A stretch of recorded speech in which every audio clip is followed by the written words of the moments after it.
Hello, everybody. Welcome to the AAC wrap up show. So, earlier I asked you guys, and I was asking if you wanted me to break something up into two episodes or one. And, after thinking about it more and seeing that you guys wanted one, it's going to be one episode, but that's not going to be this episode. It's the one that I've got planned in the future where it's just going to be an overview of the season and we're going to look at the new teams joining the AAC. But first, we got to get to some bowl games. Bowls are finished. We got the national. I'm recording this right now on Thursday. We got the national championship coming up in 2 days. So I'm recording this right now. Getting pretty hyped for the national championship game, but that's not what I'm here to talk about. I'm here to talk about the AAC. We had 5 different bowl games and we had 5 great games. A lot of twists and turns. I'm going to be going into a little bit of play-by-play, more than I've ever done. So let me know what you think. If you like it, I can, I'll try and keep this up and do stuff and do this more in the future. But because it would be a shorter show if I just do, the normal things and I only go over 5 games, I'm going to go a little bit more in depth. So, what do we have on deck first? Well, it's the Beef O'Brady's Gasparilla Bowl. 6-6 Temple, 6-6 Indiana facing off on a 3:30 p.m. Saturday, Tropicana Field in St. Petersburg. I live in Florida. I've been to St. Petersburg. St. Petersburg, always nice. Nice sunny day in St. Petersburg, and I am sure both teams are enjoying their time right there before the game starts. But we're going to get into this game because once 3:30 hits, they're not thinking about how nice Florida is. They got their minds on one thing, and that's this game coming away and getting a win. But only one team can. So let's get into it. Ball kicks off. Indiana's going to get possession first. And for the majority of the first half, we didn't have that much action for a while in this game. I mean, the teams were feeling each other out, and it was a very defensive battle. Indiana did nothing, went 3 and out. Temple went 3 and out on their first drive, especially on the last play on 3rd and 10 from their 32 when Levon Levine was sacked by defensive end Frank Chamberlain. 13-yard loss, have to punt it away. And they're going back and forth, just trying to find holes. No one can get much started offensively. You get, every once in a while they pick up a first down but for the most part, run a couple plays, punt the ball. Run a couple plays, punt the ball. Neither team really getting much going. That is until about 3 minutes left in the game. With 2:57, Temple lines up on offense. It's still the first quarter, but it's 1st and 10 from their own 15. Levon Levine knowing that he needs to start something. Levon Levine has been a special quarterback in the AAC all season, and he knows the situation here. He wants to go out. He wants to get a score because scoring first in a bowl game is always big. You want to be able to put on points while the opposing team is still trying to figure out, still trying to get things going. So Levon Levine, knowing that, he gets the call from the coach. This call is just a little drag over the middle. Tajon Hecker running a drag. Another wide receiver for them. The other wide receiver for them that's really running a route is Matthew Cunningham, and he's just running a little slant. It's not too complex of a play, but it's just something to start it off. Levon Levine sees Tajon Hecker open on the drag, throws it, and he's off to the races. He just flies past his man and picks up 23 before Marco Gurka Before Marco Gurka catches up to him and brings him down. They're at the 38, and they hand it off to running back Denia Maldonado. Takes 11 yards before going out of bounds. 1st and 10, they give it right back to him. He picks up 9 yards before being taken down by Indiana defensive tackle Kyle Penna. Then, a trick play out of the Wildcat. Joe Flanda, wide receiver for Temple, takes the snap, picks up 5 before he gets out of bounds. 1st and 10, Temple on the Indiana 37. Tired of handing it off to Denia Maldonado, they give it to Garrett Maxey on the run. Takes it 10 yards before being taken down by Frank Chamberlain, who had the 13-yard sack earlier, but the damage is done. Temple knocking on the door with 1:06 left in the first quarter. It's 1st and 10 at Indiana 27. Levon Levine gets the call from his coach. Call another simple play. Double slant. They're crossing. Plays designed to get one open. They call it, and Levon Levine sees Tajon Hecker get a break off his man. The play works perfectly. Cornerback is separated from Hecker after picking up 15 yards through the air. Hecker sees nothing but green grass in front of him, runs for an additional 12 yards, and secures the touchdown. From 27 yards out, Levon Levine, Tajon Hecker, beautiful touchdown, and we have the game's first score. Temple goes up 7-0 right before the end of the first quarter. Temple knows the importance of momentum, though, and they're not willing to give it up. First play on the next drive, Aaron Gus dropping back, trying to find something, and defensive end Ito Simmons comes out of nowhere. Unblocked, 15-yard sack. That was a drive killer for them because from there going 2nd and 25, they just couldn't get anything, and after 2 incompletions, they punt it back to Temple.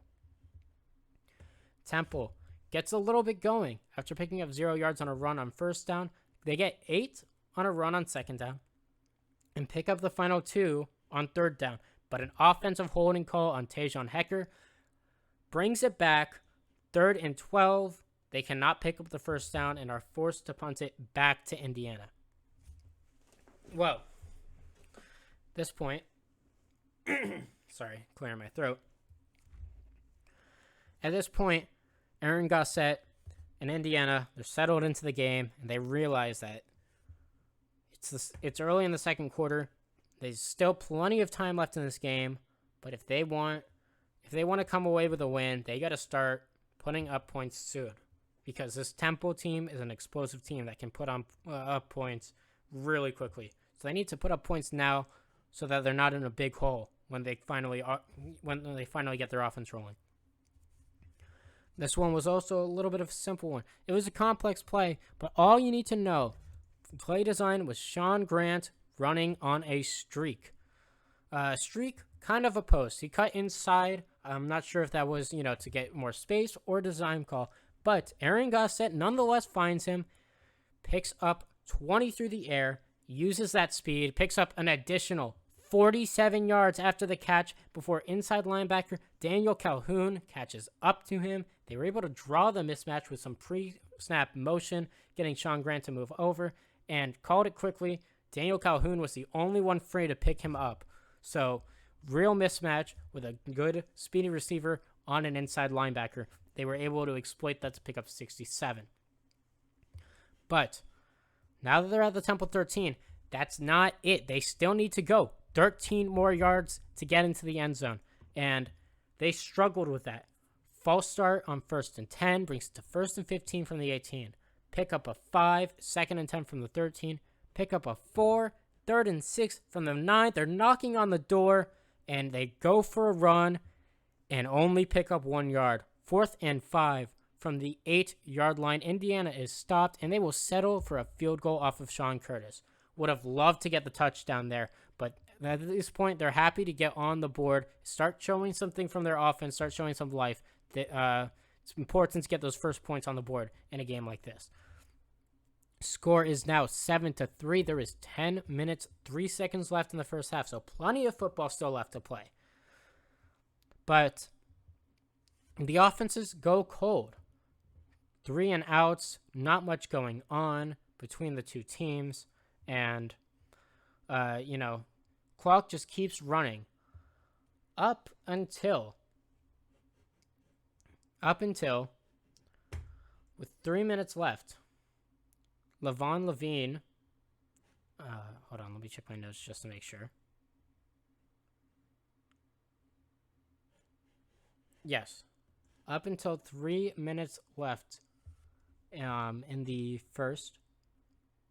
Yeah, 3 minutes, 21 seconds left. Sorry, I'm just double checking my notes. Levon Levine, not exactly sure what the play call was, but Levon Levine finds his wide receiver, Matthew Cunningham, 74 yards before he's tackled by cornerback Steven Hernandez. That was on a 2nd and 2 play from the Temple 20. And at this point, Temple is again knocking on the door. It is first and goal from the 6-yard line. 3 minutes left in the half. But after an incomplete pass, a 2-yard run, and another incomplete pass, they will have to settle for the 22-yard field goal attempt off of Drew Tankersley's leg. Temple gets another 3 and goes up 10-3 in this game. But Indiana wants to try and score one more before halftime, so they're going after it. Incomplete pass on first down, but on 2nd and 10 from the Indiana 34, Aaron Gossett finds wide receiver Robert Cervelli for 20 yards. Then he finds him again for another 3. Looks to a different receiver, finds Jeremiah McCray for 9, takes it himself for 3 yards. It's now 2nd and 7 from the Temple 31. They are moving downfield. Only problem is time is running out. After that scramble, there's 20 seconds left. Aaron Gossett throws it away. 18 seconds on the clock. 3rd and 7 from the Temple 31. Aaron Gossett, 21-yard pass to Jeremiah McCray, my apologies.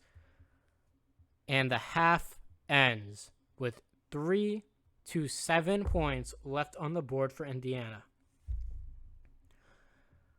Out of halftime, I didn't get a chance to talk to the coach. I don't know what they said, but something they said worked, and the offenses started firing in the second half.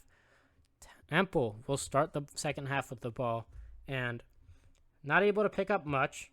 They punt it away, but this is where we start to see fireworks. Keep in mind, it is 4:30 on a Saturday in St. Petersburg, Florida. We are not used to fireworks at this time. But Aaron Gossett does not care. He takes it. He's got the ball. Great starting field possession. After a 20-yard return by running back Jeff Albuquerque, he's starting at his own 42. 13:47. It's again this is the first Indiana drive of the half. 1st and 10. He looks to that guy he's got some big completions to already, Robert Cervelli, 21 yards, and they're down to the 37. And then Aaron Gossett, looking for a pass, could not find anything, and rather than taking the sack, he takes off, grabs 2 yards before being tackled by defensive end Jesus Mercedes. It's now 2nd and 8 from the 35. 13:23 left in the third quarter. Aaron Gossett takes the snap, looking, scanning the field, sees wide receiver Terrell Griffin, 35 yards, touchdown, Indiana. The game is all tied up at 10 with about 13 minutes left in this third quarter. What do we see after that? Well, after that, we just see both teams have an awakening, and we see an offensive explosion. Temple at their own 22-yard line. 3rd and 14. Levon Levine finds Matthew Cunningham for a 30-yard pass and run. So they're now at the Indiana 48, where Levon Levine is taken down, 5-yard sack by Kyle Pena, but not so fast.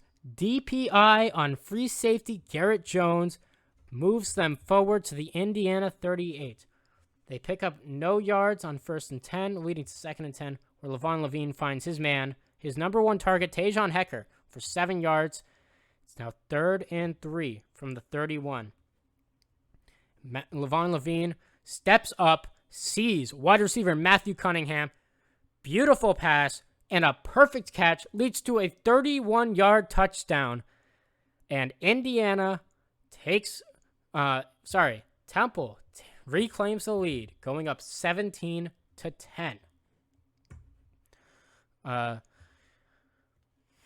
After that, Aaron Gossett completes a short pass to his fullback, Brian Gurriel. Then, the big man, Brian Gurriel, he digs in with something. He pulls out something, and what may be the most ungraceful running and jukes and spin moves I've ever seen, Gurriel somehow picks up 20 yards after the catch before being tackled by cornerback Reggie Ladendorf. Then after an incompletion to Robert Cervelli, there's a penalty on offensive lineman Garrett Nugent, unnecessary roughness. That's going to change it. It's now 1st and 25 from their own 29-yard line. And after that, they just can't get anything going. That was a drive killer for them. A drive that, started off with a really good play. It looked like they had some real momentum, but costly penalty by Garrett Nugent. There really brings things back. Indiana without the ball because they had to punt. Temple gets it back. Levon Levine finds again. This guy's been all over the field today. Matthew Cunningham for another 24 yards. Then he sees Garrett Maxey for 9 after a 2-yard loss on a carry by Maxey and a pickup of none on a jet sweep to wide receiver Joe Flandell, who was tackled by Kyle Pena and Joe Griffin. They're going to have to settle for the 20 from on the 20-yard line, 38-yard field goal from Drew Tankersley, which is good. Sees Temple take a 20-10 lead. So, after that, Indiana not able to put up anything, and Temple gets back to work. 2-yard run, 4-yard run. It's 3rd and 4, and Levon Levine. Again, I keep saying it. He's been all over the field. Matthew Cunningham for 23 yards.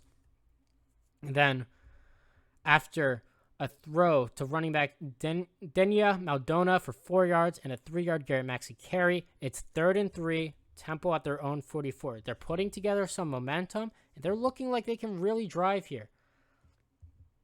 Quarterback Levon Levine throws a pass, but it's a little shaky, and it's a little short, and cornerback Dominique Hollins-Jefferson of Indiana comes out of nowhere and picks off the pass that was intended for Tajon Hecker. After that, that was a big boost of momentum for Indiana, and after that, they are going to make sure that they go and put some points on the board. Aaron Gossett starts digging into his bag. 12 yards to Terrell Griffin, then another 2, then another 9 to him. That's now 21 yards on 3 catches in a row for Terrell Griffin. They are moving. They give it to fullback Brian Gurriel, who gets 6 yards. And then, and what, again, befuddles me, Aaron Gossett, short little dump off, travels 4 yards in the air to fullback Brian Gurriel, and somehow the old man rumbles, the big man rumbles, the big man tumbles for 30 yards. That's 26 yards after the catch. They are now at the Temple 17-yard line. Aaron Gossett throws it to kick returner Jeff Albuquerque for 9 yards. Finds Sean Grant for 5 yards. It's now 1st and goal from the 3-yard line. And Aaron Gossett finds the man who started this whole drive, Terrell Griffin, 3 yards, touchdown. The extra point's good. This is a 20-17 game. Temple's lead is down to a field goal. So, we're going through it a little bit more. And Temple, feeling out the game, feeling it start to turn into a shootout, they want to try and close this game up as quick as possible because that touchdown came with 14:38 left in the 4th quarter. We're coming towards the ending of this game, and Temple wants to try and close the book. Well, how do they do that? They run it with Daniel Maldonado, and he loses 3. So clearly, running is not the answer. Excuse me. So, what's the other option? You got a quarterback who's been playing great all game. He's been able to find some guys on the deep ball. Put it in his hand, and that's exactly what they do. Quarterback Levon Levine finds Matthew Cunningham, 65 yards. Like I said, he's been all over the field today and making a huge catch on 2nd and 13 from their own 19. 65 yards, flips the field. It is now 1st and 10 from the Indiana 16. He looks for Matthew Cunningham twice with 2 incompletions, bringing up 3rd down. They find Blake Jimenez for 6 yards, but it's not enough. So it's 4th and 4. And at the 10-yard line, At the 10-yard line, Temple will have to settle for a field goal to go back up by 6. Drew Tankersley lines up for the 28-yard chip shot, but there is a huge miscommunication on the O-line. Free safety Garrett Jones somehow finds a hole, gets in there, and blocks the field goal, setting up, which is, at this point, if they're looking for a swing. They've already got the 3-point swing. They took the points off from Temple, but they got to now drive down and score to complete this. So Aaron Gossett lines up, 4-yard pass to Sean Grant, 20-yard pass to Robert Cervell, incompletion. He looks back to the wide receiver that has been so reliable for him this game, Terrell Griffin, who picks up 46 before being dragged down by Reggie Landendorf. And Indiana finds themselves 1st and 10 from the Temple 20-yard line.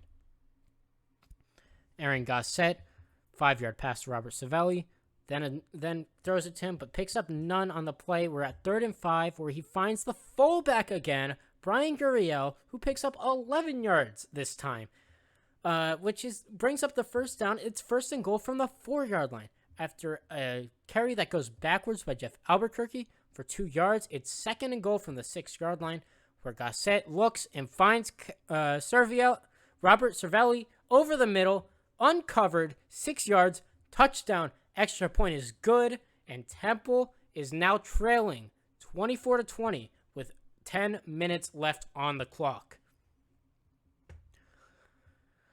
Levon Levine, though, he's not one to lie down and take it. He knows what he needs, and he knows he needs to get a score to put this team back on top, and he wasted no time. First play, back on offense, 39-yard pass to Matthew Cunningham.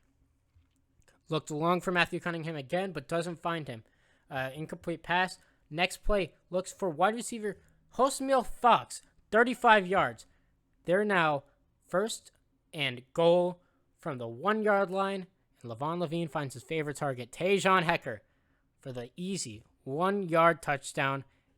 Temple takes a 27-24 lead with 8 minutes, 30 seconds left in the game. Quarterback Aaron Gossett for Indiana is ready. He's hoping that he can do a similar thing. And he's looking for his wide receiver, Terrell Griffin, but Carl Benson, cornerback for Temple, comes out of nowhere, jumps the route, and picks it off. Temple's going to get the ball back up by 3 with 8 minutes left. Incomplete pass by Levon Levine to Matthew Cunningham. Then an 8-yard carry by Garrett Maxey, and Levon Levine now looking again for Matthew Cunningham. But again, it is picked off by who else but Garrett Jones, the one who had the blocked field goal earlier in the game. Indiana will get the ball back. Aaron Gossett realizing that after his interception, that could have ended the game, and he knows that he cannot waste this extra opportunity that his defense gave him. Finds Sean Grant for 26 yards, then looks to the tight end, Jeremy Sutton, who he finds for 21 yards. Looks for Terrell Griffin, he gets him 6 yards. Then they give it to the fullback twice. Picks up 8 yards, and then picks up 11, and all of a sudden, Indiana is at the Temple 14. 1st and 10 with 6 minutes left in the game. Aaron Gossett is sacked. They give it to Brian Gurriel. The fullback picks up 3 yards. And then Aaron Gossett going for it all. Going for the 12-yard touchdown. Cannot get Robert Cervelli. He just underthrew him. And they will settle for a 30-yard field goal by Sean Curtis. This is a tie game with 6 minutes left. And here is where we get some exciting plays. Aaron Gossett, after 2 incompletions, it's 3rd and 10. He's looking for Terrell Griffin. Incomplete, but Carl Benson, he had the interception earlier, but he was a little too aggressive on this one. Called for defensive pass interference. Keeps the drive alive. Aaron Gossett, 1-yard pass to tight end Jeremy Sutton. Then finds Terrell Griffin for 23 yards. And after a 7-yard Brian Gurriel run, It's now 2nd and 3 from the Temple 25 with 2 minutes 14 seconds left. After Aaron Gossett is sacked for no loss, and another beautiful Brian Gurriel 5-yard run. It's 1st and 10 from the 20-yard line with a minute 54 left. Coming out of the 2-minute warning, Aaron Gossett wastes no time. He finds Jeremiah McCray, 20 yards, touchdown. Extra point is no good, but that's enough to put Indiana on top, 33-27. Then Temple is getting the ball back. Temple has one drive left. They got a minute 22. They're at their own 27. They got to drive down the field. Levon Levine sits back, sees nothing. Frank Chamberlain, he had the sack earlier. He had some big defensive plays this game.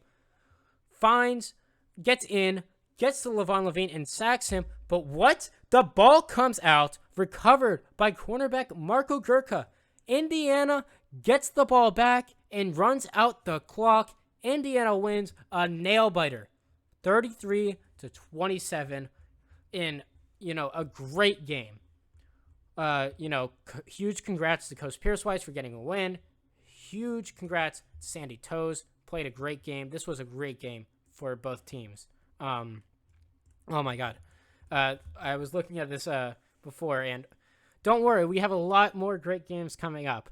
I'm going to, take a break to get some water.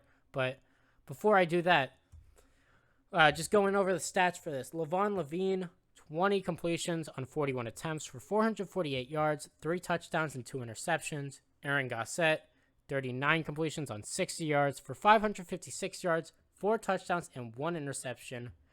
There was a combined 7 sacks in that game. Temple and Indiana just looked so deadly in the passing game. You had Matthew Cunningham, 18 targets, 10 catches, 323 yards, and a touchdown. They had Tajon Hecker also for Temple. They had that 2 wide receiver core that has done wonders for them. On 10 targets, made 5 catches, only 64 yards, but picked up 2 touchdowns. But Indiana just had a little bit more in them. Terrell Griffin targeted 16 times, made 11 catches for 166 yards and 2 touchdowns. Robert Cervelli, 17 targets, 9 catches for 99 yards and a touchdown. And Sean Grant, who had a very underrated performance despite he didn't get on the board, but 6 targets, 6 catches, 129 yards, a great game for him. And, of course, you can't not mention Jeremiah McCray. 7 targets, 4 touchdowns, 55 yards, and the game-winning touchdown. Just a great game between 2 great teams. So congratulations to those teams. I am going to be back. I'm going to go down and get some water. I'll be back with the next one, and I won't have as raspy of a voice. Okay, I am back. I've got some water next to me now, if I need a sip. So let's get going on to our next game. And boy, I do hope you are a fan of close games, because we've had some close games. That was a really close game. We got some more close games coming up. Next up, we had Oklahoma taking on UCF in the Armed Forces Bowl.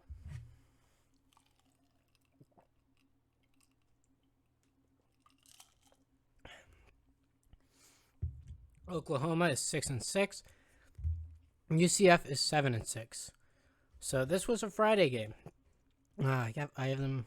Oh no, this was week 2, so I do have them in there. This is the next week. We only had one bowl game in week 1. So this is Friday game in Amon G. Carter Center Stadium at Fort Worth, Texas. You have Oklahoma, coached by D. Stack, going up against UCF coach Raj Murthy. And let's just get into this one. So, this game started off a lot faster than that other one. In the other one, where we had to wait all the way to the end of the first quarter for our first score, it happened on Oklahoma's first offensive possession. After a carry for -2 yards, quarterback Pace Franson finds tight end Connor Pence for 29 yards.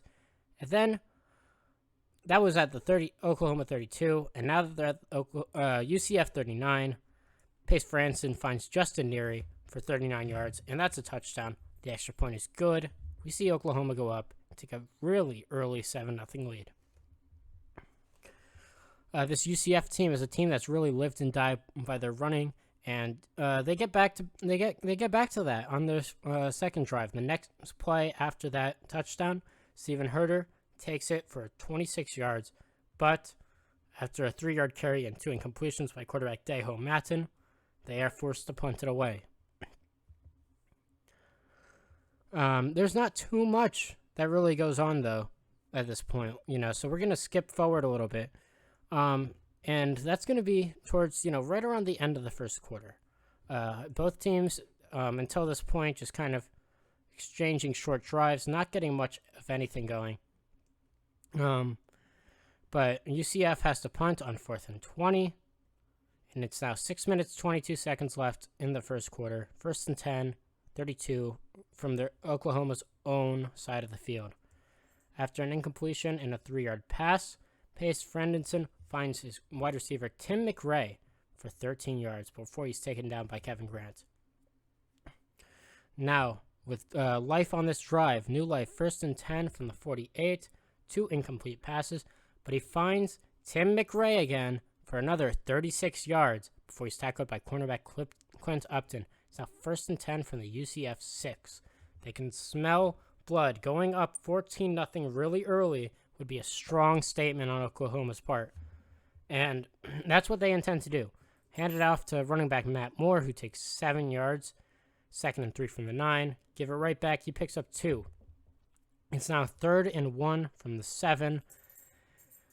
Oklahoma looking to go up 14-0 early on. UCF looking to stop it. Pace Franson scans the field. He's looking. No one's open. Thinks he sees Matt Moore, but no, not open. Falls incomplete. Stop by UCF on 3rd and 1. Brings up 4th and 1, where kicker Kyan Vaccaro makes a 25-yard field goal to put Oklahoma up 10-0.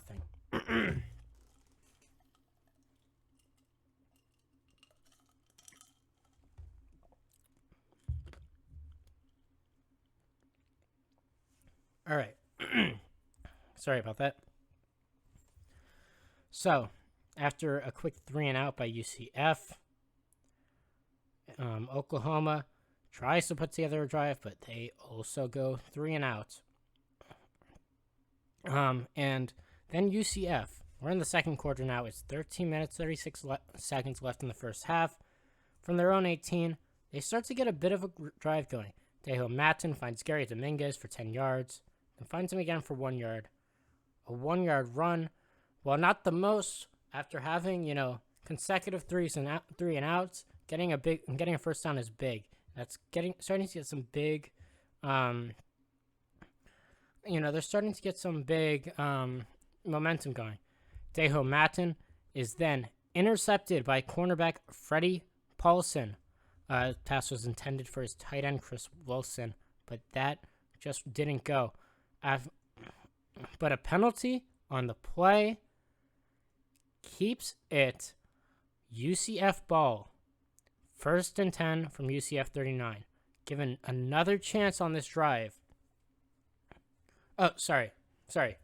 No.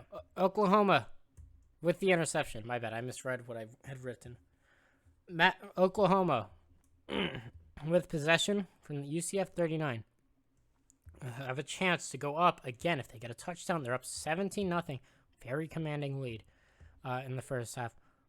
But after driving a little bit at a time, finding Connor Pence from 17 yards out. They're now at the UCF 11. It's 1st and 10. Pace Franson sees Matt Moore for 9 yards. It's 2nd and 1. Incomplete back to Matt Moore. But Pace Franson finds his man eventually. Wide receiver Jonathan David, 2 yards into the end zone. Extra point. Good. Oklahoma goes up on UCF 17-0.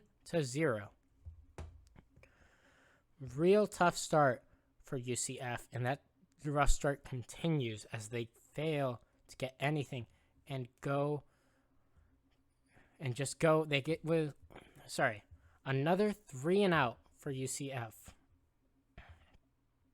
But after a nice stop, UCF gets the ball back and, looking to get something started. Still cannot. DeHomatin is looking. He's trying to get everything. He's scrambling. He's throwing the ball, but nothing is working for this young quarterback. But, hold on. Sorry, I got to scroll more in my notes.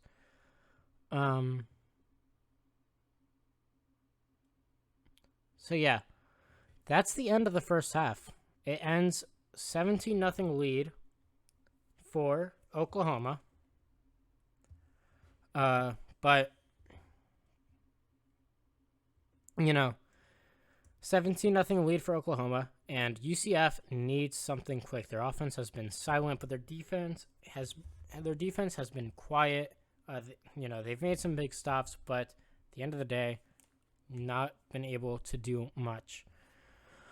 And it's going to be it's a rough game for UCF at this point. They need a spark play. They need something to go right for them to get back into this game.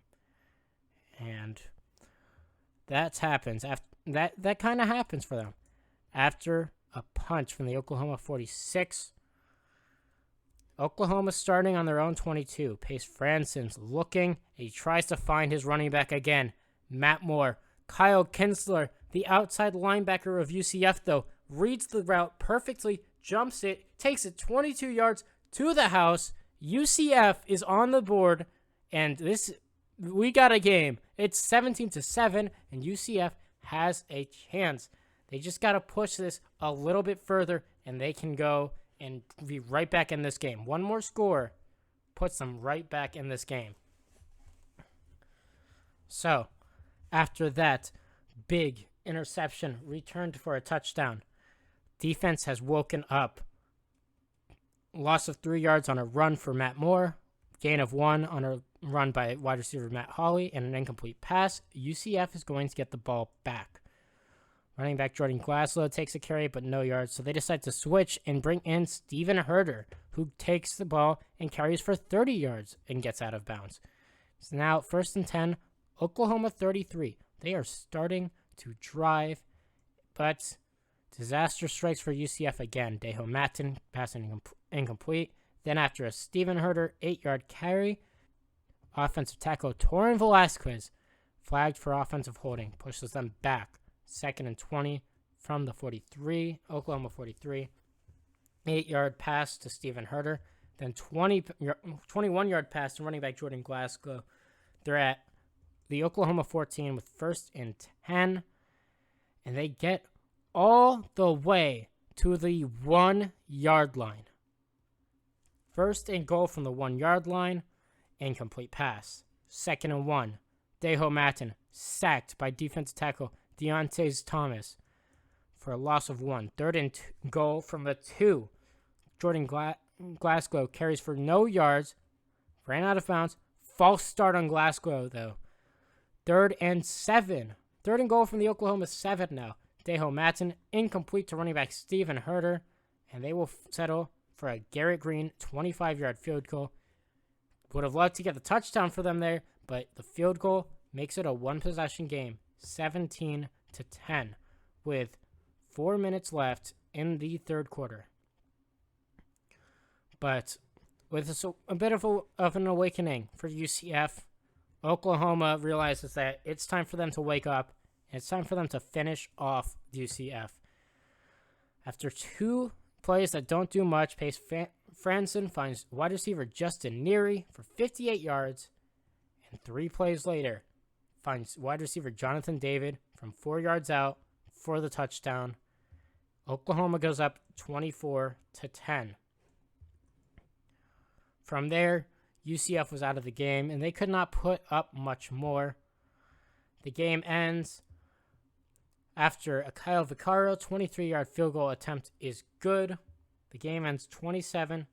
A tough loss for UCF. a good win for Oklahoma, but a solid game for the both of them. That was the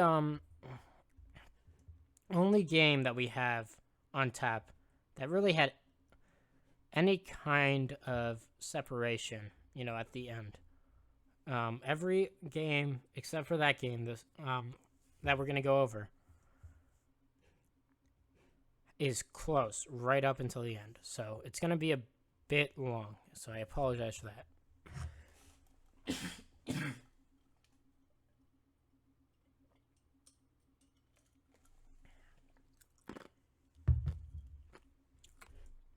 So let's get to the stats we have for that game. In the air, we had Oklahoma quarterback Pace Franson, 28 of 49 for 304 yards, 3 touchdowns, and 1 interception. UCF quarterback Deho Matson, 23 for 49, 227 yards, no touchdowns, 1 interception. UCF is always a great run team, but that just didn't show up. Leading rusher was Steven Herter, 13 attempts, but only 75 yards, which is pretty good, but we're usually seeing him put up bigger numbers than that. And then through the air, Oklahoma, again, having a good game. Tim McRae had 8 catches on 12 targets for 82 yards. Justin Neary had 6 catches on 8 targets for 121 yards and a touchdown. Jonathan David had 5 catches on 8 targets for 19 yards, but 2 touchdowns. And UCF just couldn't compete. They had Gary Dominguez, who was targeted 16 times, only catching 8 of them for 94 yards. But other than that, just not a great performance by the UCF wide receivers. So, next up, just to remind you though, that was final score, Oklahoma 27, UCF 10. Final score of the first game, in case I forgot to mention it, was Temple 27, Indiana 33. Now, getting to our next game, it is the Cure Bowl. We have UConn taking on Houston. UConn 6-6, Houston 6-6. This is in Exploria Stadium, Orlando. I live close to Orlando. It's 3:30 p.m. So, it's nice temperature there. It's a nice, it's usually very nice around there at 3:30. So, Connecticut, like I said, 6-6 against Houston, 6-6. UConn, coached by, if he's still here, Brady Peterson, and Houston, coached by, of course, the new GM of the Atlanta Falcons, Coach Merrill-Ken.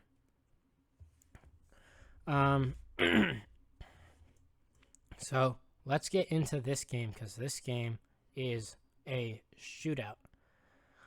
Big players to watch for this game going into it, though. We all knew it. It was quarterback turned running back, Devontae Doyle.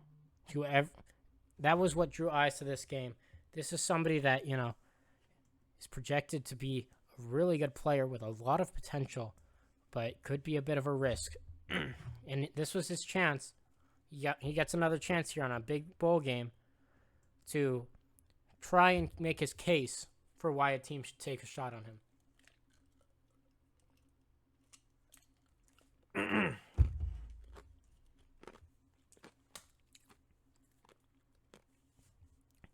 So, we know that the game plan going in for Houston is to utilize Devontae Doyle. He's been their best weapon offensively all season. And they look to get that started right from the start. After a Trevor Cawthorn throw, they look to Devontae Doyle for 4 yards. Another throw for 6 yards gets them the first down. They're at their own 38. Moses Walker, 7-yard carry, but he fumbles the ball. Thankfully, Michael Kirksley, wide receiver for Houston, was able to pick up the ball and keep the Houston possession going. After a 6-yard pass to Michael Kirksley from Trevor Cawthorn in an incompletion, they go to Devontae Doyle. First for 7 yards. Then the next play, needing 3, they go back to him for 4 yards. On 1st and 10 from UConn's 38, they go back to him for another 4 yards. And on 2nd and 6, they go to him for another 4 yards. That's 3 4-yard runs for Devontae Doyle in a row, and that's 4 runs for him in a row But we're not done, because on 3rd and 2, needing 2, they go right back to Devontae Doyle for 10 yards. So that's 5 plays in a row. They handed it off to Devontae Doyle, and in those 5 plays, they picked up 29 yards. So, pretty good stretch of runs for Devontae Doyle. They decide that they don't want to just, abuse the absolute god that is Devontae Doyle, who, of course, is going to go first overall in the draft. So they try having Trevor Cawthron throw a pass, and they do that twice, but 2 incompletions. And while Devontae Doyle is, carrying the team, they decide to give it back to Moses Walker, who takes it for 20 yards and gets a touchdown, puts Houston on the board early, 7-0. So, after that first drive by Houston, which brought a lot of time off the clock, for now 8 minutes, 30 seconds left in the first quarter.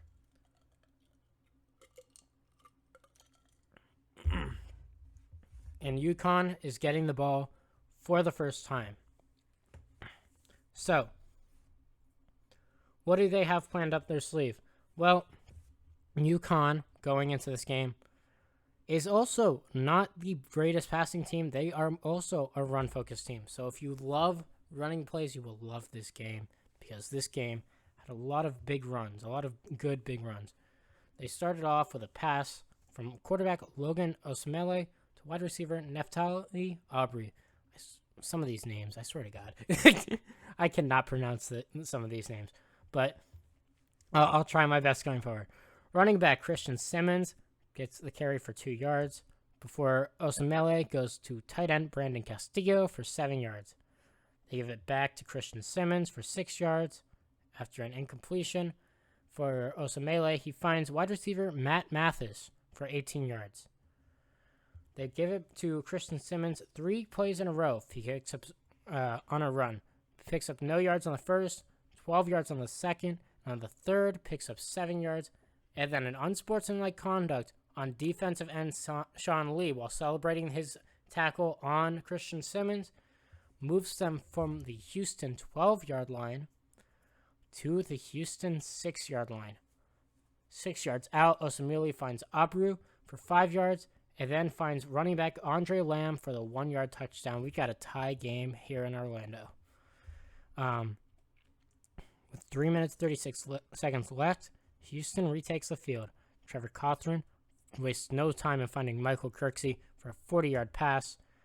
Then, they get the running game started. Moses Walker runs for 7 yards on 2nd and 3 from UConn's 31. They give it to the other back, Devontae Doyle, for 6 yards. Then, Cawthron finds Kirksey again for 9 yards. Devontae Doyle, 8-yard run from the 16-yard line. It's 1st and goal from the 8. Give it to Doyle, picks up 3. That didn't work. Coach looks at his playbook, sees one play written and circled in red about 100 times, and it just says the words Devontae Doyle on it. They give it back to Devontae Doyle. Picks up 5 yards. Touchdown Houston. They reclaim their lead, 14-7. 20 seconds left in the first quarter. So, UConn, realizing that they're in a hole now, they know that they want to try and answer back because it's looking like this game is turning into a shootout, and they know that they need to make the most of every drive. They need to answer Houston. So they hand it off to Christian Simmons. They give him the ball 5 times in a row with varying degrees of success. So they're starting from their own 24. First run, 3 yard. Christian Simon picks up 3 yards. So it's 2nd and 10 from their own 27, where Simon picks up another 7. So now they're at the 34. 1st and 10. Like I said, they're going to give it back to Christian Simon. 6 yards. 2nd and 4 from the UConn 40. And like I said, again, they're going to give it back on a handoff to Christian Simon. But this time, he finds a hole and he breaks free. And after picking up a big gain, the dust clears and he got 56 yards on that run. He has now taken UConn all the way from their own 40 up to the Houston 4. It's first and goal from the 4. They decide to reward Simon for his hard work on that drive with his 5th run in a row, a 4-yard touchdown run. Christian Simon goes. He goes 70 over pretty much 70 yards on that drive in 5 plays. So great play. Christian Simon, not somebody who I've been too familiar with, but after this game, he is somebody that, as a scout in the NFL, I'm going to be keeping an eye on. When it comes time if we need to draft a running back. So there's now 13 minutes left in the first half. We got a tie game, 14-14. And Devontae Doyle was sitting on the sideline watching that drive that Christian Simon put together. And he went right up to Coach Merrill-Ken and told him, "Let me do that." So after a 3-yard run by Moses Walker to start the drive from Houston's 27, they decide it's Doyle time. 2nd and 7 from the 27. Devontae Doyle gets a 3-yard run. Then they get a little bit of the team gets a little tired of just standing around waiting for Devontae Doyle to do something. So they decided to involve one other player, and that's quarterback Trevor Cawthron. On 3rd and 4 from their own 30, Cawthron finds Doyle 7 yards. It's now 1st and 10 from the 37. Devontae Doyle runs for 9 yards. It's 2nd and 10 from Houston's 46.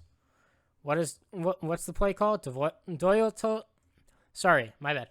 screams to the coach, "Give me the mother effing ball."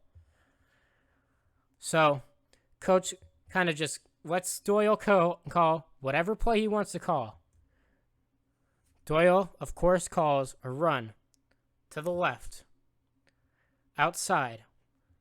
He gets the blocking. He sees green grass. He runs. Nobody's going to catch him. 54-yard touchdown run by Devontae Doyle. And Houston takes the lead again. That is now 3 drives in a row that is now after, the first drive of the game went scoreless. And then after the touchdown on the second drive of the game, we have now had touchdowns in not 1, not 2, not 3, but 4 drives in a row. This game is quickly turning into the definition of a shootout. So, here's the question now. Can UConn answer? Well, not really. They give it to the backup running back, Andre Lamb, who loses 3. Then give it back to him as he picks up 5. And Osamele completes to Lamb for 4 yards. 3rd and 8. 4th and 4. Quick 3 and out. They have to punt the ball. Houston's going to get it back. And after I was just praising these teams for the shootout that they put together, they go cold. And they go through. That last touchdown scored by Devontae Doyle was scored with 11 minutes and 10 seconds left in the first half. And the teams go cold for the rest of the first half, putting up nothing. So we go to halftime. Score is 21-14. Sorry about that. I'm a little sick. But we're coming out of halftime. UConn's going to get the ball first, and they know that they need to start putting up points, down by a touchdown, and they know that this offensive explosion between the two of them can start back up at any second. So, a 1-yard carry by Andre Lamb, 4 yards by Christian Simon, and then another 13 by Christian Simon sets them up at their own 43, 1st and 10.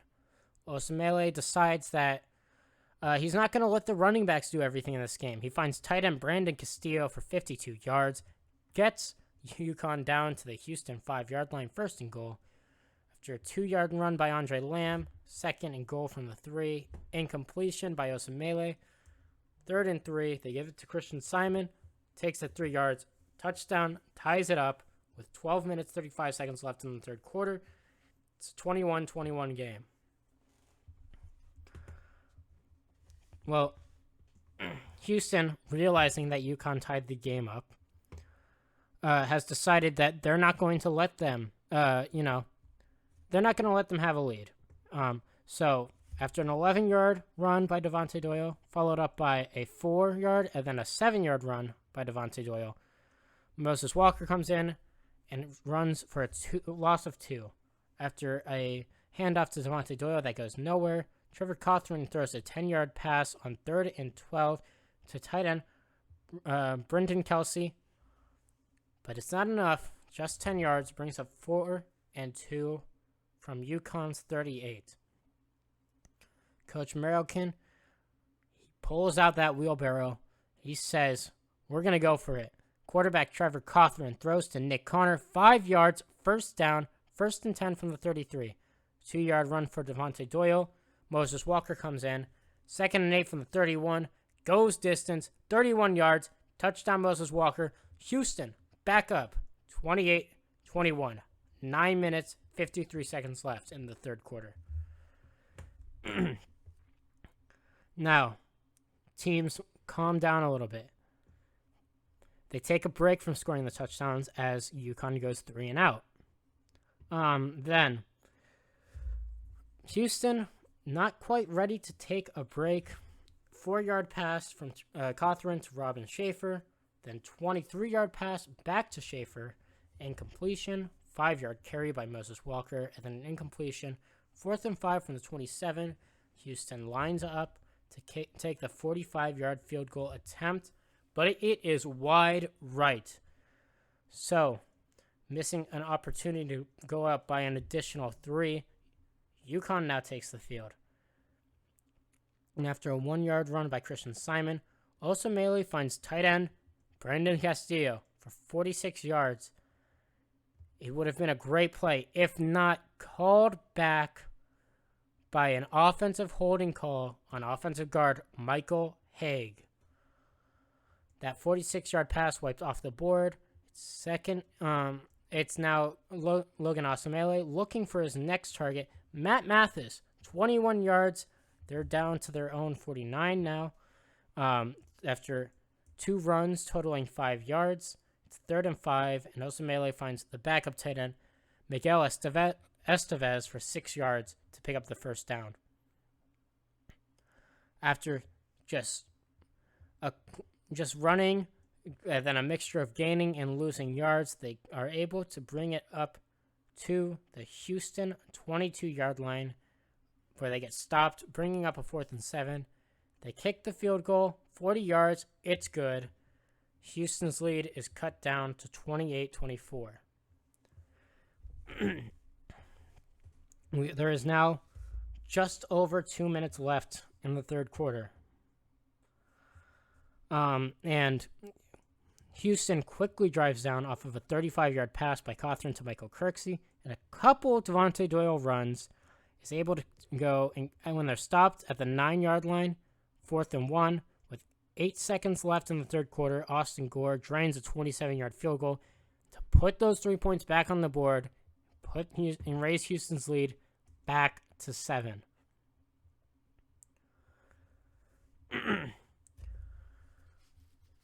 Teams, my only explanation for this part of the game is the teams themselves got tired of scoring back-to-back touchdowns, so they decided that they wanted to kick field goals. So, after a bit, on 2nd and 12, from UConn 25, Christian Simon rips off a big 9-yard run, setting up a 3rd and 3, where Logan Osamele finds Christian Simon for 25 yards. 1st and 10 on the opposing side of the field, the Houston 41-yard line, 6-yard pass, 9-yard run, 14-yard run. They're now at the Houston 12-yard line, 1st and 10. Incompletion, 0-yard run, and then a 4-yard completion brings up 4th and 6 from Houston's 8, and they settle for the field goal, cutting the lead back down to 4, with 12 minutes left on the clock in the game. Then, after a quick 3 and out, UConn gets the ball back. They go 3 and out. which gives the ball right back to Houston. And Houston is not wasting this opportunity. 7-yard run by Moses Walker. Then Doyle takes it for 6 yards, 9 yards, 6 yards, and then 2 yards before they take the ball out of Doyle's hands. Trevor Cawthron throws to Brendan Kelsey, 40 yards, touchdown. The extra point is good. Houston goes up 38-27, now an 11-point lead with 7 minutes 50 seconds left in the game. But now UConn with a chance. They run it, but go 3 and out, so they have to punt it. Corey Jace, 54-yard punt. Free safety, Sergio Collins for Houston. Returns the ball 8 yards. Tackled by wide receiver Desmond Klein. The ball comes out. Outside linebacker Mitch Rivero scoops it up for UConn, and UConn will keep the ball. Then they're now at Houston's 21-yard line. A costly special teams mistake could have turned a game that turns it from a game that Houston could have easily ended into a game that still has a lot left. Next play, Logan Osamili finds Brandon Castillo for 21 yards. Touchdown, UConn. Extra points, good. We're back down to a 4-point lead, 34-38, with 6 minutes left to play. Houston can't get much going on their next drive and is forced to punt. And UConn gets the ball back with 3 minutes, 30 seconds left on the clock. Logan Osamili completes to Desmond Klein for 23 yards. And then, after an incompletion, finds Christian Simon for 8 yards, bringing up 3rd and 2 from Houston 49. Simon picks up just enough, getting the 2 yards, 1st and 10 from the 47. And on 4th and 10, from the 47-yard line, knowing they can't settle for a field goal, they hand it off to Christian Simon. He runs, he fights forward. Does he have it? Bring out the chain? No, he's just short, picking up 9 yards. They failed to convert on 4th down. Houston will get the turnover on downs. Big play for Houston. And all that's left is for Houston to run out the clock. Game ends. Houston wins 38-34. So, again, like I said, another great, really good close game. Let's go over the stats. So we have quarterbacks stats, and we'll go over those first, but nobody really cares about that. 20 for 30 for Logan Osamili for 238 yards and 2 touchdowns. Trevor Cawthron, 16 for 25 for 211 yards, 1 touchdown. As much as I'm going to joke about them, because, the spotlight was on the running backs, these 2 quarterbacks both had really good games. But the real stars are these running backs. Christian Simon, on 32 attempts, had 200 yards and 2 touchdowns. Devontae Doyle, on 38 attempts, just 6 attempts more, had 232 yards and 2 touchdowns. And Moses Walker, on 13 attempts, had 104 yards and 2 touchdowns. So, great game. Houston comes away with the win, of course, winning, like I said, 38-34.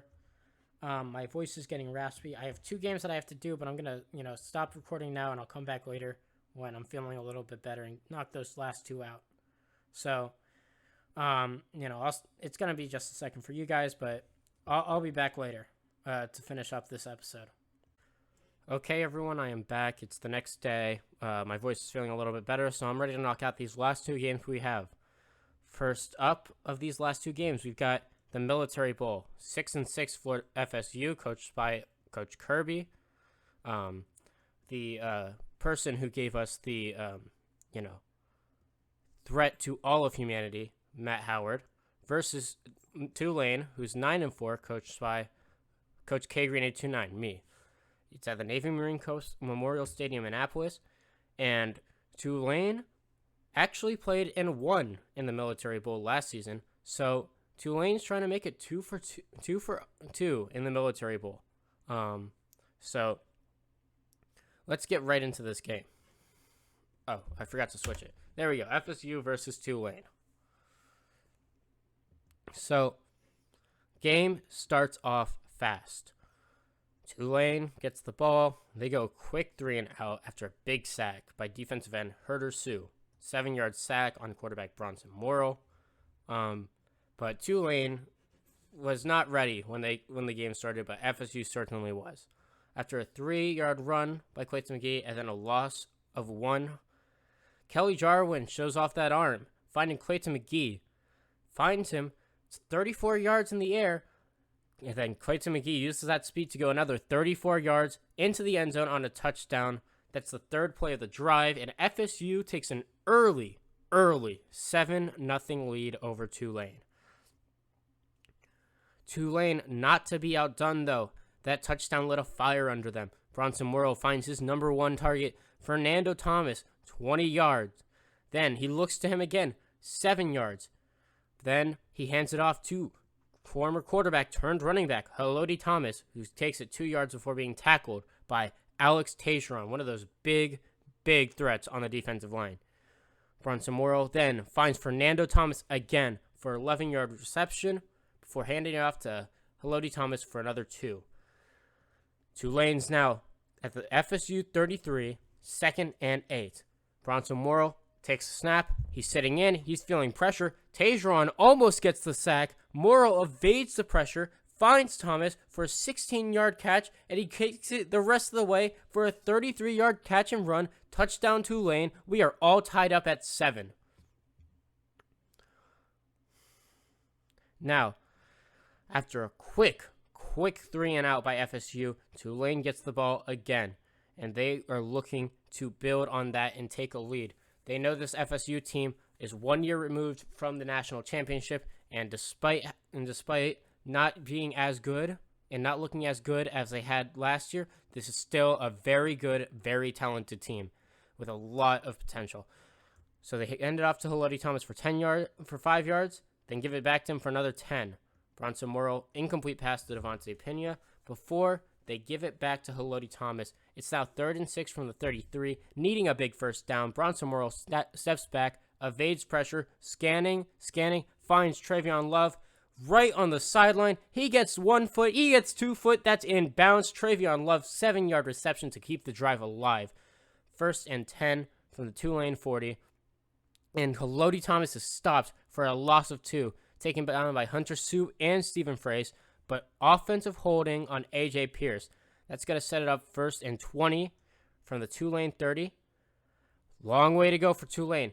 Bronson Morrill, he's looking, he's scanning the field. He finds his friend, quarterback, turned running back, Haloti Thomas, 70 yards, touchdown Tulane, quarterback to quarterback touchdown, and Tulane takes a 7-14 lead.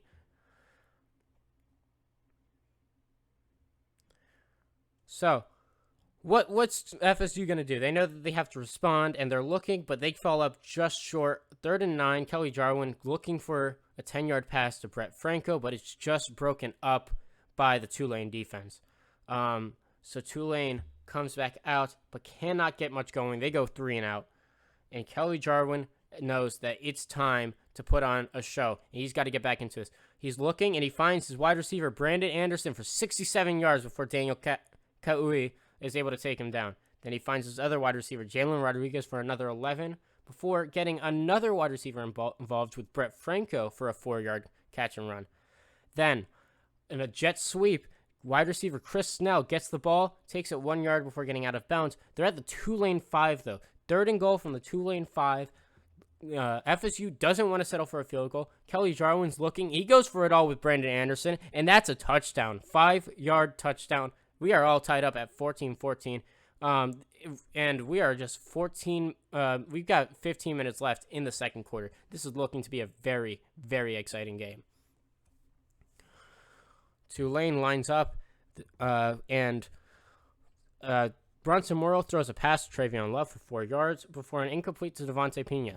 They're backed up at their own 33. It's 3rd and 6. Bronson Morrill, though, he finds his man Fernando Thomas, who's been so reliable for him all year, 24 yards and the first down. It's now 1st and 10 from the FSU 43. 13 minutes left in the second quarter.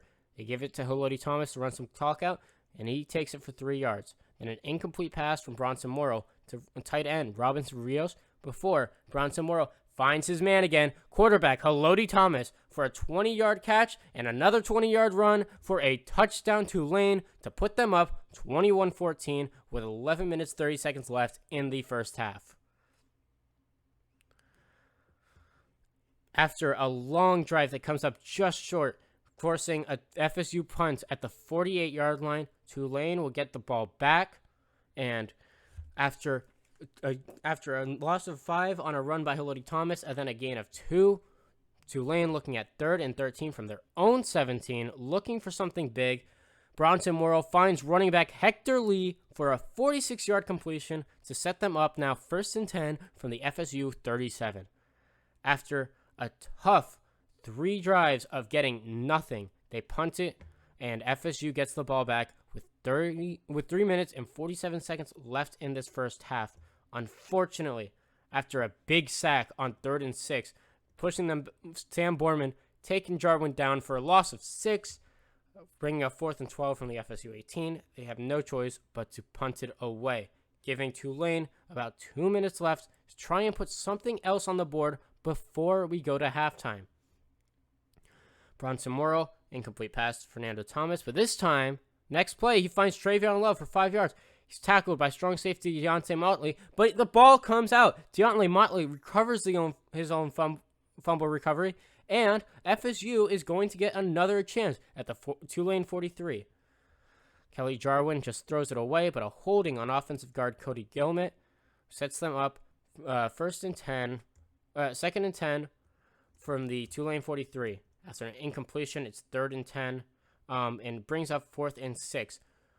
With 39 seconds left in the game, FSU goes and tries to be aggressive. Kelly Jarwin finds Brandon Anderson, and he picks up 6 yards for the FSU first down. It's now 1st and 10 from the Tulane 33, but there's only 16 minutes left. They got to move fast. Jarwin drops back, and he's sandwiched between defensive end Sam Borman and defensive tackle Tyler Reeder for a loss of 12 yards. 12 seconds left. 2nd and 22 from the Tulane 45. Kelly Jarwin looking for a play, finds Brett Fanko for 8 yards, but cannot get out of bounds. That is the end of the first half. Tulane leads 21-14. Now, coming out of halftime, FSU will get the ball first. And after a 4-yard pass to tight end B.J. Williams, Kelly Jarwin is taken down again. Donnie Jenkins this time coming up big with the 11-yard sack. It's now 3rd and 17 for FSU, but they know that they need to keep the pressure on because Tulane can get on the board at any time in a 2-score, and they do not want to go down by 2 scores. Kelly Jarwin finds Chris Snell, 34-yard pass, placed perfectly, and Chris Snell making an insanely acrobatic catch before being tackled by strong safety Marvin Norris. After a 2-yard run that was aided by an offsides on defensive end Donnie Jenkins, 1st and 5 from the Tulane 43, Clayton McGee gets a 13-yard run before an interesting play where they go into Wildcat, and wide receiver Chris Snell actually takes the ball for another 5 yards, setting up a 2nd and 5 from the Tulane 25. Kelly Jarwin finds J.C. Jefferson for 5 yards, setting up 1st and 10 from the Tulane 20. Entering the red zone, they know they need to put points on the board here. Running back Franco Kang carries for 1 yard, and he gets out of bounds. Kelly Jarwin, pass complete to B.J. Williams for 10 yards, tackled by Xavier Buto, but there's a flag, and it's DPI on strong safety Marvin Norris. That's going to set FSU up 1st and 10 from the 10-yard line. After a 3-yard run from Clayton McGee and a 1-yard run, it's 3rd and 6 from the 6.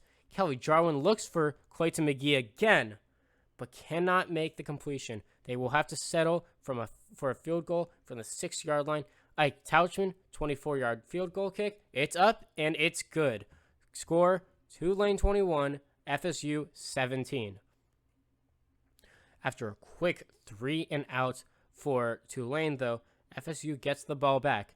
And that field goal fresh in their mind, 6 yards away from tying the game up. They are not going to let this drive go to waste with a chance to take the lead.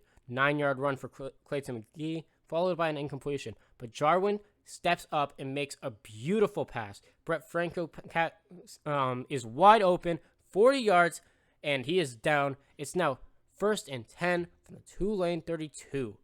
Jarwin, another great pass. This one to Clayton McGee, who picks up 28. They're now at first and goal from the 4-yard line. And after an incomplete pass to J.C. Jefferson, they get it on 2nd and 4 from the Tulane 4-yard line. Kelly Jarwin finds Brett Franco for a 4-yard touchdown. And with the extra point up, it is no good, wide right, and the chance to go up 24-21 fails, but FSU will still be happy to take a 23-21 lead with 8 minutes 44 seconds left in the third quarter. Tulane now in a hole, losing this game for the first time all game. 1st and 10 from Tulane 28. They know they need to make something big, but after a tough carry by quarterback Haloti Thomas, who loses 5, set up 2nd and 15. Bronson Morrow with an incomplete pass sets them up 3rd and 15 from their own 23. Not a good situation, but Tulane has something inside of them, and they drag it out to try and get a drive going. Bronson Morrow finds Travion Love for 26 yards. 1st and 10 from the 49. He looks his way again. 20 more yards. 1st and 10 from the 31. Bronson Morrow, who's he going to go to? Again, it's Travion Love for another 31 yards and a touchdown. For those keeping count, that is 87 yards in 3 plays and a touchdown for Travion Love. With the extra point good, Tulane takes a 28-23 lead. FSU, though, realizing that this game is turning into a shootout, not to be outdone, Jarwin finds J.C. Jefferson for 18 yards before Clayton McGee breaks off a long run, goes 46 yards before being taken down by cornerback Xavier Beto. Kelly Jarwin finds again J.C. Jefferson for another 10 yards before, from their own 2-yard line, they give it back to that running back who's been so reliable for them all year, Clayton McGee, who takes it in 2 yards and a touchdown. FSU reclaims the lead, 30-28, with 5 minutes 38 seconds left in the third quarter. And the next drive, Bronson Morrow throws an incompletion to Fernando Thomas, and after a loss of 2 on the run by Haloti Thomas, they're set up 3rd and 12 from the 32. Bronson Morrow looking for it all. He sees him, Fernando Thomas, 58-yard completion before Nicolas LeBlanc, the cornerback for FSU, gets the tackle. Set up 1st and goal from the 10-yard line. Incompletion. Gain of 5 by Haloti Thomas run. Bronson Morrow then sacked for a loss of 5. It's 4th and 10 from the FSU 10. They will settle for a 28-yard field goal off the leg of Adam Edwards. Tulane narrowly reclaims the lead. It's 31 Tulane, 30 FSU. 3 minutes, 58 seconds left in the third quarter. After a quick 3-and-out, though, for FSU, Tulane finds themselves with the ball again. And after a 4-yard loss on the carry by Haloti Thomas, Bronson Morrow finds Fernando Thomas for 12 yards. Then, after an incompletion, because of the 4-yard loss, they aren't able to get the first down, forcing them to punt on 4th and 2 from their own 36, another 3-and-out. This could prove very costly, as FSU, only being down by 1, can put up a score. They come out, Clayton McGee gets a carry for 8, and then another for 5 yards. Before 1st and 10 from their own 26, Jarwin is sacked by defensive end Sam Borman again for the loss of 3. After a 2-yard completion and an incompletion on 3rd and 11, they are forced to punt on 4th and 11 from their own 25. Then, Tulane with the ball. There's 34 seconds left in the third quarter. If they want to try and give themselves some space, knowing that FSU can come back at any time. Haloti Thomas gets a 10-yard run. Bronson Morrow throws incomplete for Fernando Thomas. But, FSU was caught with 12 men on the field, changing that 1st and 10 from the 44 to 1st and 5 from the 49. But we will have to wait until the fourth quarter. So as the fourth quarter starts, Bronson Morrow scrambles for a loss of 1, but he's tackled by that big defensive end, Alex Tacheron. 2nd and 6 from the 48, Haloti Thomas gets a 7-yard run, followed to get the first down, followed by a 4-yard loss to set up 2nd and 14. Bronson Morrow then finds wide receiver Deshaun Knight. He's a speedster. It was a design screen, and he takes it 22 yards using his legs. 1st and 10 from the FSU 27, 4-yard run by Haloti Thomas, and an incompletion sets up 3rd and 6 from the 23. Bronson Morrow he finds his tight end, sure hands Robinson Rios, 21 yards, 1st and goal from the 2-yard line. After an incomplete pass to Fernando Thomas, Haloti Thomas takes it in for a 2-yard run. Tulane 38, FSU 30. 12 minutes, 30 seconds left in the game.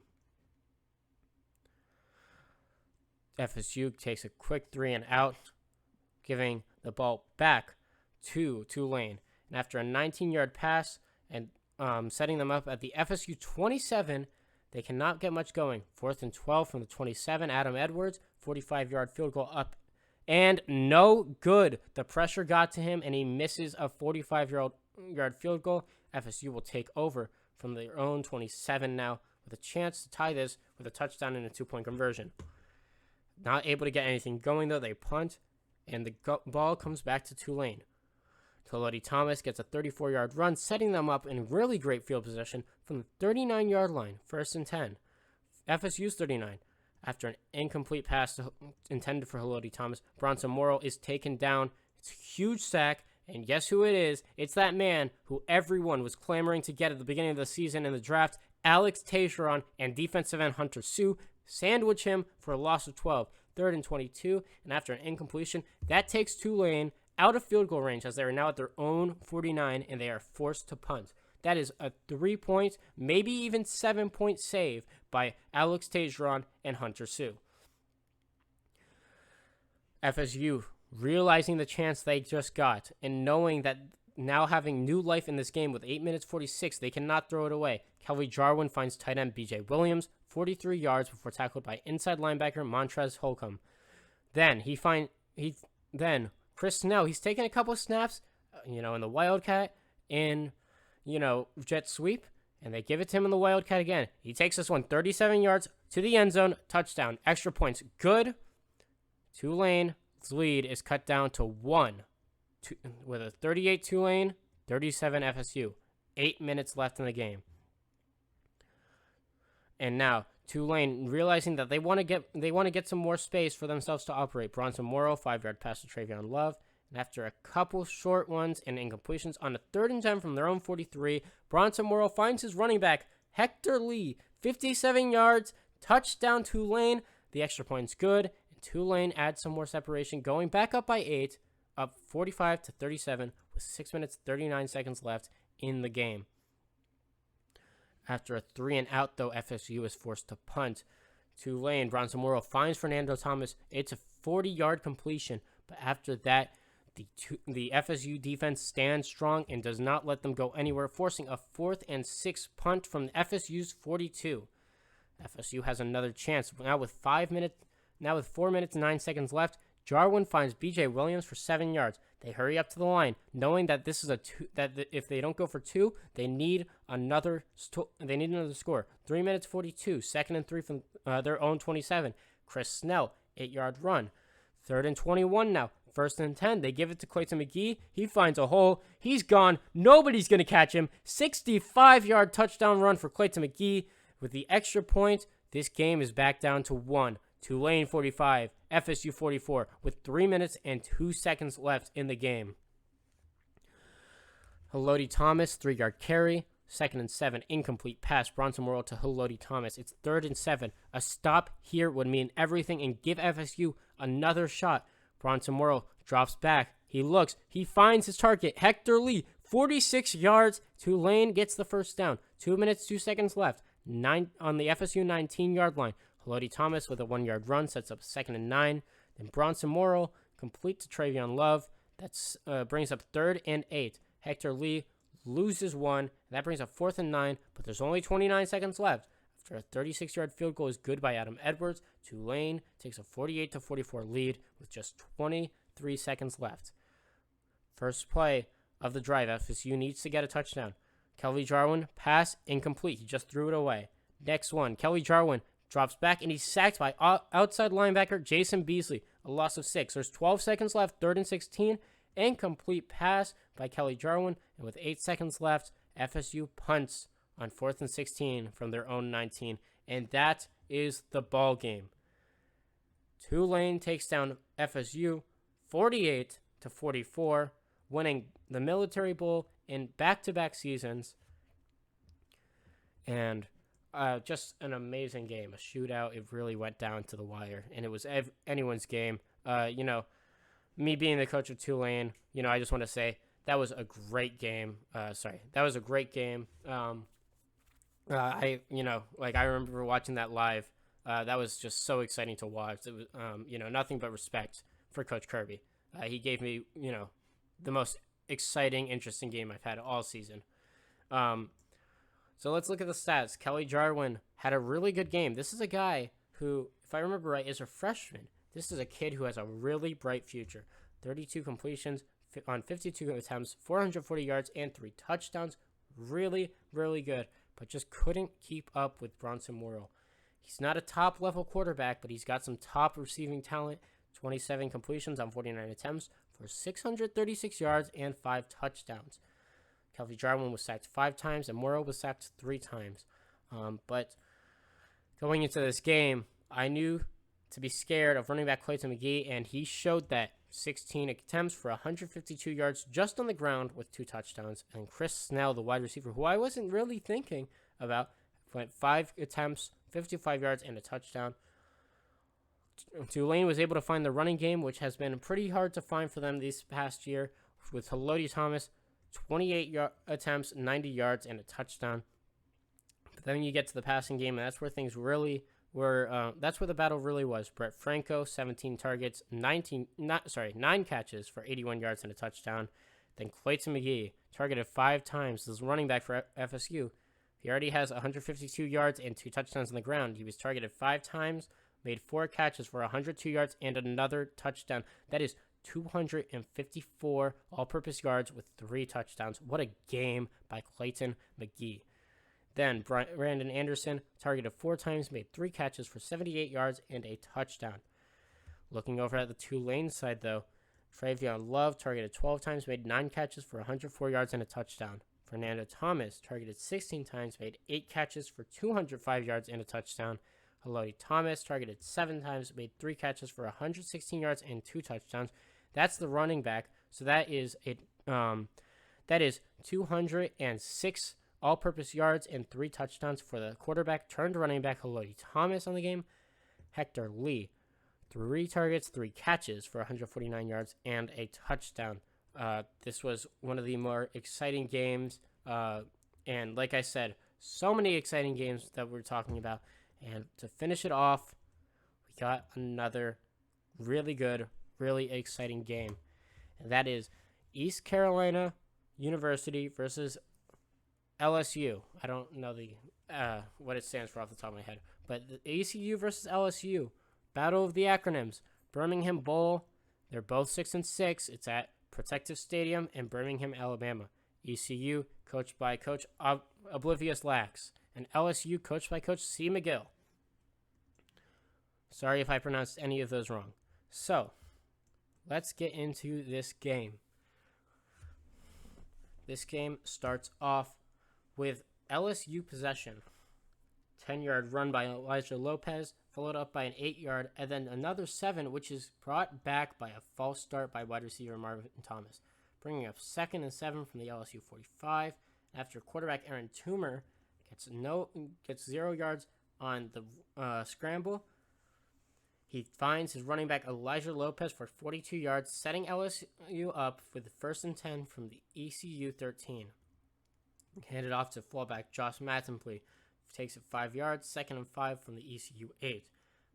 Aaron Toomer finds Elijah Lopez for 4 yards, 3rd and 1 from the ECU 4, but ECU stands up tall. Defensive tackle Demetrius Thomas stuffs Lopez for a loss of 1 yard, making LSU settle for a 23-yard field goal attempt. It's up, but it's not good. Huston Frieri, I don't know how to say that, misses from 23 yards. ECU will take up though at their own 5-yard line.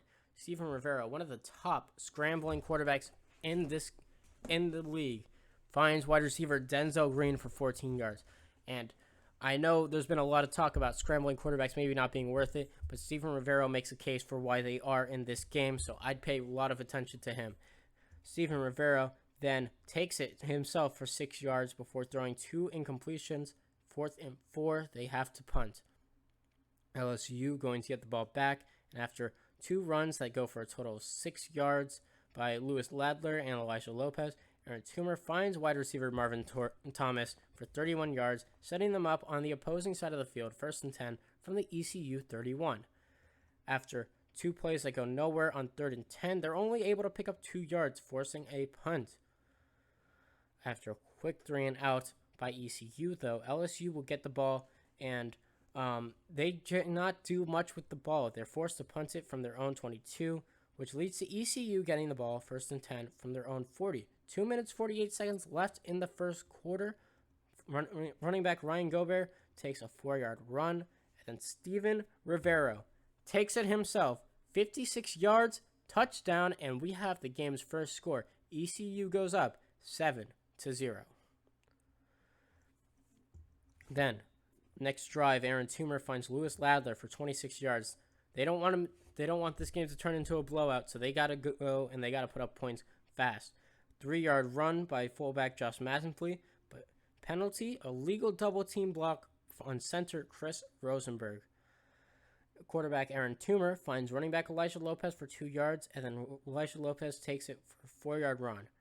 After an incompletion by Aaron Toomer, setting up 4th and 11, we are done with the first quarter. So the first play of the second quarter is LSU punting it, and it's a touchback. So ECU will get the ball starting from their 20, 1st and 10. After some plays that don't go much of anywhere, they're set up 3rd and 8 from their own 22, and Steven Rivero finds wide receiver Denzel Green for 13 yards. First down, they're at their own 35 now, 1st and 10 in the second quarter.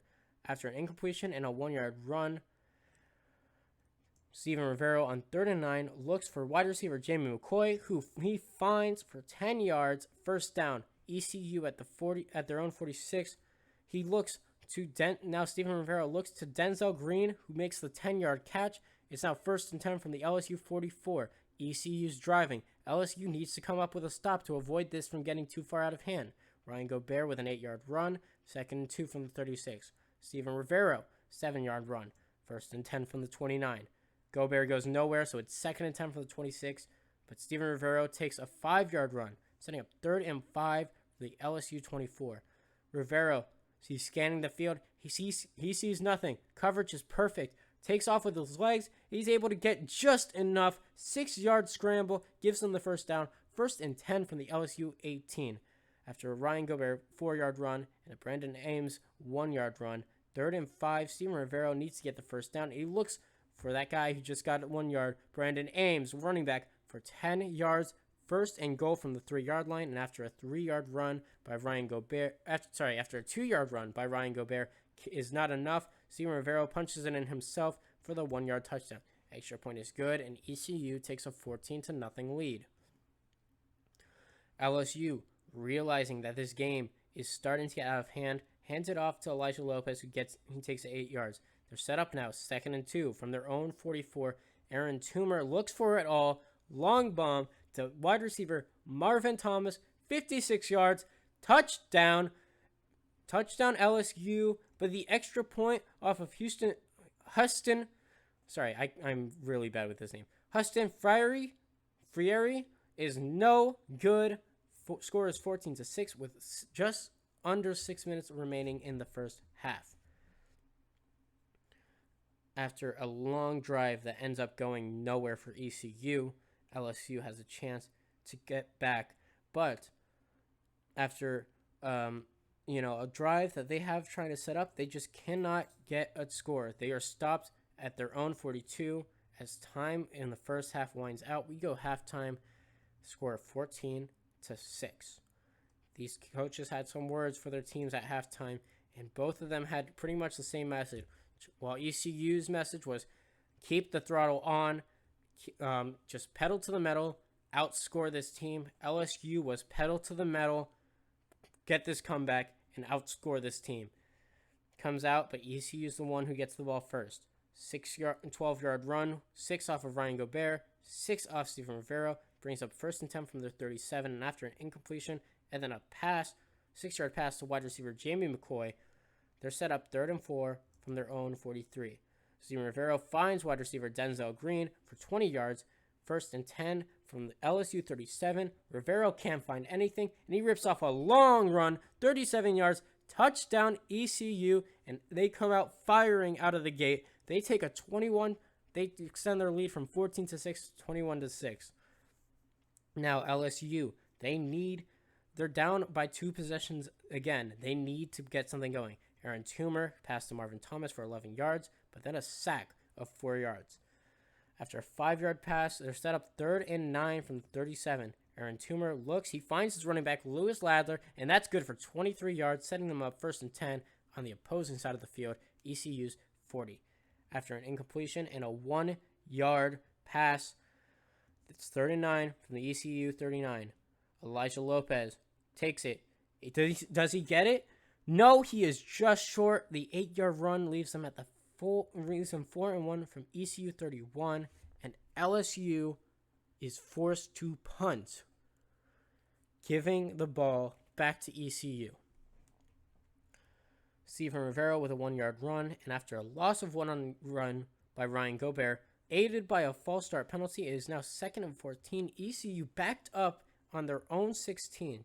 3-yard run, but an incomplete pass, just not enough to get it done. Punter Eric Litton for ECU sends the ball 56 yards. Strong safety for LSU, Justin Ramirez, takes the ball and he returns it 17 yards before being tackled by defensive end U. Williams. LSU starting 1st and 10 from their 42, but the play call is simple. 1 play, touchdown. Aaron Toomer finds Cole Jones, 58 yards, touchdown. The extra point is good. This game is back to being competitive with a 21-13 score, ECU up by 8. Next drive, ECU realizing that LSU is coming out and they're coming to play. They realize they need to put some points on the board because they see that this game is turning into a shootout. Stephen Rivero passing complete to Jamie McCoy, but then finds him for 5 yards. After a Stephen Rivero to Ryan Gobert 67-yard pass, setting them up 1st and goal from the 1, Stephen Rivero punches it in himself for a 1-yard touchdown run, putting ECU back up 28-13, giving them a 15-point cushion. LSU, unable to respond, is forced to punt, giving the ball back to ECU. After a loss of 2 and a Stephen Rivero run for 1 yard, but the ball comes out when on the tackle by outside linebacker Dylan Hermosa, picked up by inside linebacker Matt Dunbar. Matt Dunbar also in on the tackle. He recovered the fumble, and then 2nd and 12 from the ECU 18 turns into 1st and 10 from the ECU 19 for LSU. 6-yard pass from Toomer to Mantenpley for 6 yards, and Elijah Lopez takes it for an easy 13-yard touchdown run. Extra point is good. Score is 28-20. Back to an 8-point game. We have 4 minutes and 14 seconds left in this 3rd quarter. Ryan Gobert takes it 20-yard run, followed up by a Stephen Rivero 10-yard run. Ryan Gobert then takes it for another 8 yards, setting up 2nd and 2 from LSU 27. Another 2-yard run by Rivero, though, sets up 1st and 10 for the 25. And after a 22-yard pass to wide receiver Jamie McCoy, 1st and goal from the 3. Loss of 1 on the carry by Rivero sets up 2nd and goal from the 4, where Rivero is able to take it 4 yards himself for the touchdown.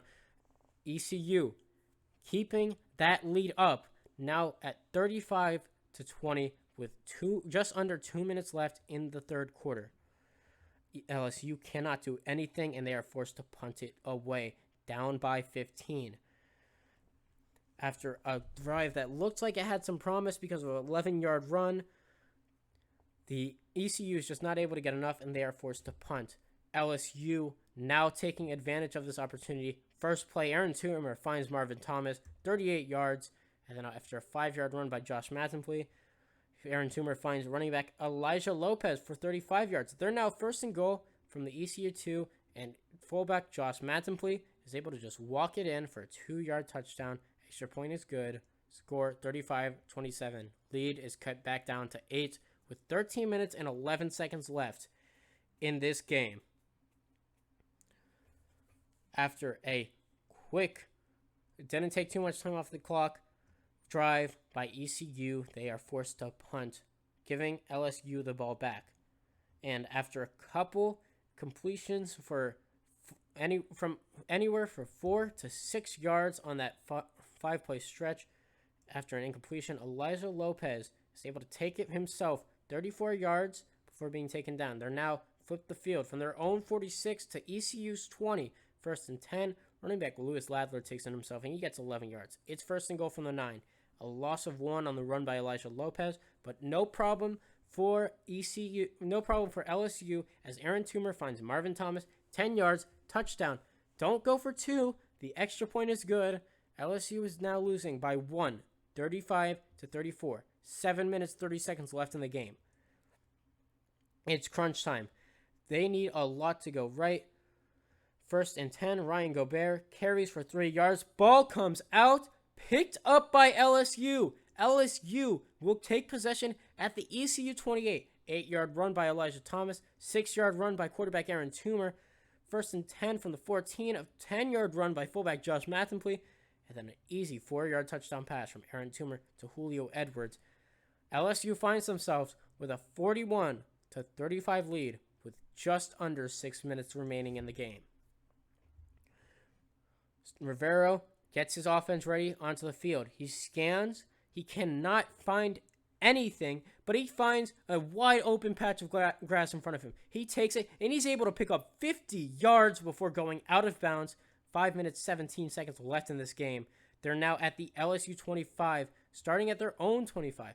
5-yard run by Ryan Gobert. 3-yard run by Steven Rivero sets up 3rd and 2 from the 17. After a 4-yard completed pass, ECU is at 1st and 10 from the LSU 13. 8 yards. It's now 2nd and 2 from the 5, and Ryan Gobert takes it in for a 5-yard touchdown. Extra point.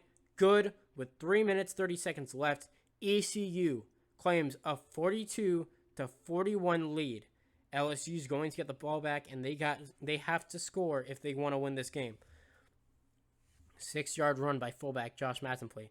2-yard run by Elijah Lopez. 4-yard run by Elijah Lopez on 3rd and 2 to keep the drive alive. 1st and 10. Toomer finds Lopez for 2 yards. Then an incomplete pass. It's 3rd and 8. LSU going for it, and Aaron Toomer is only able to find Julio Edwards for 2 yards. Sorry about that. I'm not sure what happened. But is only able to find Julio Edwards for 2 yards. That brings up 4th and 6. Aaron Toomer and LSU, knowing they need to score. They're at their 49-yard line. They are out of field goal range. Aaron Toomer finds Marvin Thomas, 6 yards, and that's the first down. 1st and 10 from the ECU 45. He finds Julio Edwards again for 6 yards. It's 2nd and 4 from the 39. Incomplete pass. 3rd and 4 from the 39. 4-yard run. 1st and 10 from the 35. They could kick a field goal if it's in their range, but knowing that they missed that 23-yard field goal and the extra point earlier in the game, they instead try to score. Aaron Toomer finds Marvin Thomas, but it's only for 9 yards, and that is the end of the game. ECU takes a nail-biter, close finish, 42-41 over LSU. What a game. Now looking at the stats. Steven Rivero, like I said, scrambling quarterbacks, if they're used right, they can have a big impact. 17 completions for 27 attempts for 226 yards. He wasn't sacked at all. Aaron Toomer, 32 completions for 46 yards, 32 completions on 46 attempts, 436 yards and 4 touchdowns, being sacked once. But while Steven Rivero did not put up any touchdowns passing the ball, put up 226. You add that to his running game, which put up another 216 yards and 5 touchdowns on just 23 attempts. You get 442 all-purpose yards for Steven Rivero and 5 touchdowns. Combine that with Ryan Gobert, the starting running backs, 91 yards on 21 carries and 1 touchdown. That was a very good rushing game for ECU. LSU, though, also had a pretty good game on the ground. Elijah Lopez, while they didn't score as much, Elijah Lopez 106 yards on 16 attempts for a touchdown, and Josh Mathenpley, the fullback, 31 yards on 6 attempts and a touchdown. Looking at the passing game, nobody really stood out in the passing game for ECU, but a couple guys did for LSU. Marvin Thomas, 11 targets, 9 catches for 173 yards and 2 touchdowns. Elijah Lopez, the running back, 13 targets, 8 catches for 99 yards. Julio Edwards, 6 catches on 6 targets for 32 yards and a touchdown. And Cole Jones, 6 targets, 4 catches, 67 yards, and a touchdown. That is all for this show. Sorry if I know this one was it's going to be a bit of a weirder one. It's going to be a bit of a longer one because I was doing full play-by-play. Let me know if you like this more, and if so, I'll do a little bit more play-by-play for regular season ones. It won't be to this level of depth because we have to get to a bunch of games. But that's it for this episode. And with the conclusion of those games, it's officially time, and we will go over it more in our next episode. It's officially time to say goodbye to Houston, UCF, and Cincinnati as they have just finished their final season in the American Conference. So we will go over that more in the next episode, along with recapping every team's season and taking a look into next season and the teams that will be coming in and joining the AAC to replace the 3 that we lost. So that'll be there next time. I'm not sure exactly when that's coming out. I'll try and work on it to get it out as soon as possible, but I don't have any timeline yet. So I'll see you guys when that one's out. And that's probably going to be my last show before I, take the off-season break. So thank you guys for watching all season long. I've had so much fun doing this. I'll get into it a little bit more next episode. But for now, that's all I have for you. So that's the end of our show. See ya.